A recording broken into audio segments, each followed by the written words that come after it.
Human methods have always been particularly noteworthy for being overkill. Admiral Talon flipped through several pictures on the large projected screen behind him. The Battle of Yavin 5, humans called it light bombardment. The picture behind him depicted 5 battle cruisers in orbit, all simultaneously firing orbital artillery toward the terrorist stronghold known as the Keep. Over 2 megatons worth of ordnance were dropped on a 50-square-mile area. When questioned about the severity of their methods, human ambassadors frowned in confusion and stated, "That's just the nature of orbital fire support." A screenshot of a human news website flashed behind the admiral. The bombardment was so trivial that it was little more than a footnote under a footnote titled, "Human Volunteers Aid in Peacekeeping Operations." For those who were not alive 100 years ago, the Keepers of the Sacred Word, as they called themselves, were the most dangerous terrorist cell the galaxy had seen in over half a century. To the humans, they were little more than a fly to be swatted. One of the most infamous pictures of all time was the next to be presented on, a human soldier onlooking the ruins of the entire city of New Calante. A small armada of frigates lingered over the city's smoldering corpse, while blasting autocannon fire at anything that dared peek its head out of the rubble. Despite all of this destruction, the soldier appeared to be entirely relaxed. Her rifle was swung over her shoulders, and she rested lazily against a tree. It is reported that this lone human soldier had been part of the first wave of drop troopers to make landfall around New Calante. According to both human and independent reports, the soldier managed to kill at least 57 enemy combatants single-handedly before being evacuated from the surface.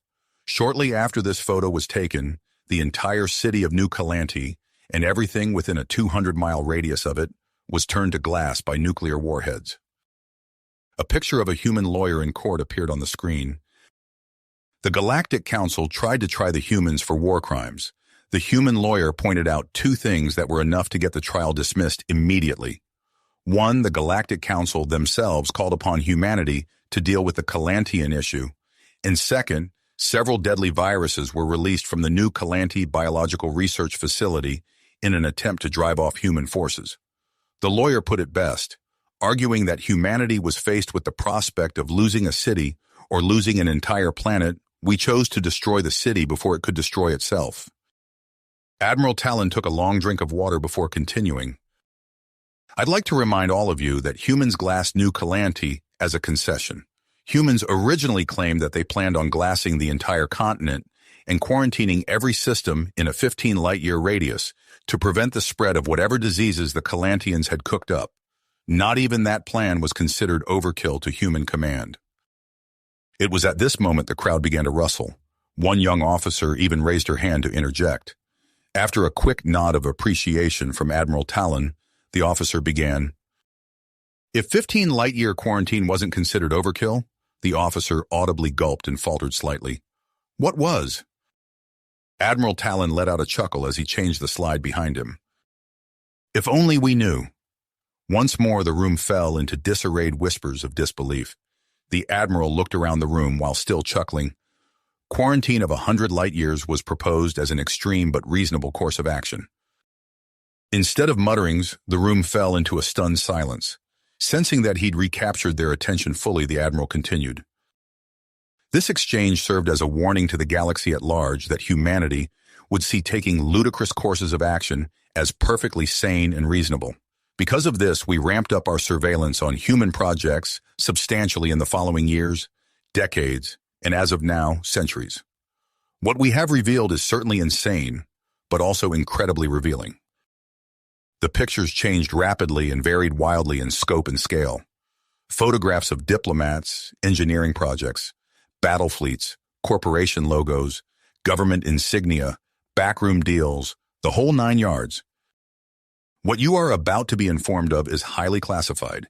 Anyone leaking it will face court-martial and very possibly execution. But it is critical that you see this information just to see the nature of the beast that is humanity. Once more, pictures swapped randomly, until eventually a video began to play.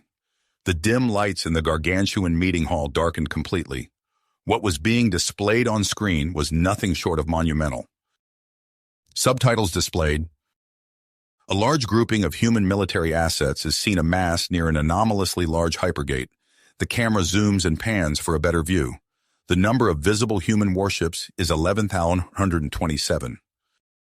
GIA Officer 1. You ever see a battle group that large? GIA Officer 2. In a history book. The hypergate begins to activate. GIA Officer 1. Holy shit, you seeing that? The star the hypergate orbits begins to darken as its energy is drained. The camera begins to zoom into the center of the hypergate. GIA Officer 2. Zoom the camera more in on that. That can't be right. GIA Officer 1. I've already run the diagnostic twice. What we're seeing is real. The gate is connected to a galaxy. Analysis confirms it is not the Great Band Galaxy. GIA Officer 2. Get Overlord on the line now. The situation's changed. End of video. Admiral Talon didn't delay on elaborating. Humanity has always been alien in action, belief, and capability, but now it is known that they are truly alien in origin. Further intelligence gathering reveals that humanity is an intergalactic force of nature. They exert total control over at least 27 galaxies. They are present in at least 1,722 galaxies in some form. Some estimates place them at over 10,000 galaxies under their influence.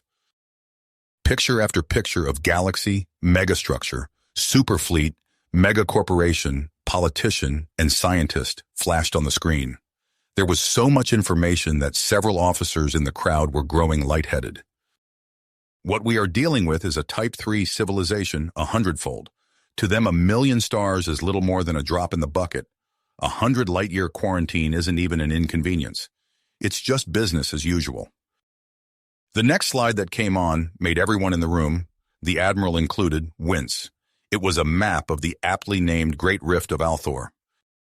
Just 10 years ago, the Great Rift opened. It swallowed with it an entire star cluster. It took the combined efforts of 157 species, humans included, to stop the lethal radiation from sweeping across an entire grouping of 15,000 stars. The next slide sent the room into a state of pure uproar. Admiral Talon had to wait an entire minute before his calls to order were even registered by his officers' panicked minds. Silence! The room fell into quiet terror at the sight before them. You are looking at what the humans consider overkill. This is the last picture received from Althor itself, before the rift consumed it. A hypergate channel from human space to Althor. The officers lost all professionalism and began to roar in outrage at once. Why would the humans do this? We considered them allies. We're doomed. God help us all. How could it be possible? The uproar was quenched instantaneously upon the arrival of the next image. A horribly disfigured being, obviously screaming in unimaginable pain, was plastered on the projected screen. Within the Althor sector was a plague. All it took was one carrier of the disease to decimate an entire planet. The Council monitored the situation for months. In the span of the last 10 days preceding the rift's opening, 273 planets went entirely dark. The humans saw the problem, and even they feared it. We begged them for help, and that was their response. On display was a quasar, an active supermassive black hole, with gargantuan constructs channeling its energy into a beam of pure annihilation. This human hyperweapon is the most destructive device the universe has ever seen. They've harnessed the power of the quasar, focused it further, and used it in times where overkill is truly necessary. More pictures and information of the disease appeared on screen. Humans call it the Scourge, a disease they've unfortunately encountered in galaxies other than our own on several occasions. I say with great certainty that it is the only thing I've ever known to make a human admiral queasy with 100% certainty. Admiral Talon surveyed the room for a good long while before concluding his brief. I'm sure you are all now wondering what to do with this information. Unfortunately, I can only say that this information is purely useless to all of us. We exist at humanity's whims and could be eradicated just as easily. My final wisdom to all of you is this. Humans have proven time and time again to be nothing if not helpful. They show no signs of undue aggression, form treaties, broker peace, They check all the boxes of a civilized species. What I'm telling you is under no circumstances, go against the grain with humanity.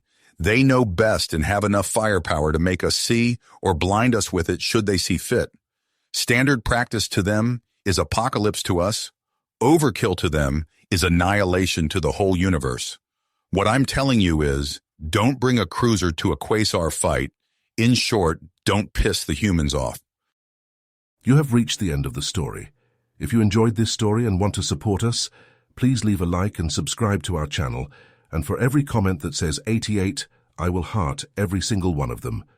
Thank you for your time.